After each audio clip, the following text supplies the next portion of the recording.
thanks for watching. Today we're making Spanish tortilla or tortilla de papas. I learned how to make this in Spain several years ago, and it's the simplest of ingredients. I used 4 potatoes, which I diced and cubed. I used our home fresh eggs that were raised organically and not store-bought, which makes a big difference, believe it or not. I used 1 onion and minced it, salt and pepper. I fried the potatoes first, but I also put in the onion after I sauteed it briefly.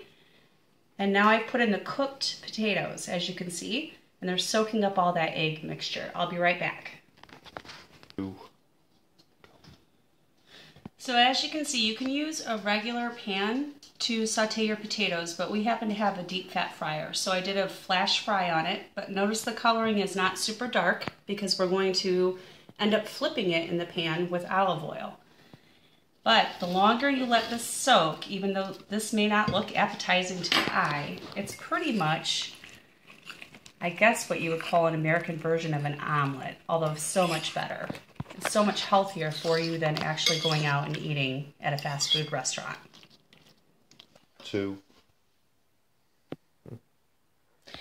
So all you're going to do is actually stir this mixture in together. Make sure it's incorporated into your potatoes that are partially cooked, but not all the way through. You don't want them too dark or they'll burn. And then you want to make sure your pan's at about 5 medium heat. I only put in about a tablespoon of olive oil. You can add more, but it's really not necessary. Okay, so you want to make sure that your oil is not heated up too much, but you definitely want it hot enough to cook through the rest of the potatoes. And as you can see, I'm going to add these quickly to about the top of the pan. You can do it a little bit less. The key is that you want to make sure that it's cooking evenly. So I'm going to push this down in the center, and although it might look like there's a little bit too much oil in here, I only added about a tablespoon. You can add more if you like, but it really isn't necessary. And then you're going to push this down a bit, and you're going to let this kind of do its thing. Make sure you turn up the edges, and you're going to let this cook for about 5 minutes or so on one side. And then we're going to flip it. That's the fun part. Be right back.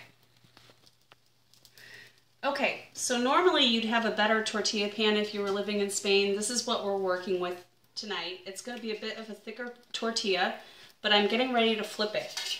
And you'll notice how this is starting to bubble in the center. That's what you want. I'm a little afraid this one's not going to work out as well, but we'll try it. We'll figure it out. I'm going to do the pan. I'm going to do my towel, and I'm going to pray for the best. You guys pray too. 1, 2, 3. Perfection. Thank you to Spain for teaching me how to make this wonderful dish. You can leave it at room temperature, eat it warm or cold, on bread, whatever you prefer. It's one of the best, most simplest things to make. I hope you enjoy.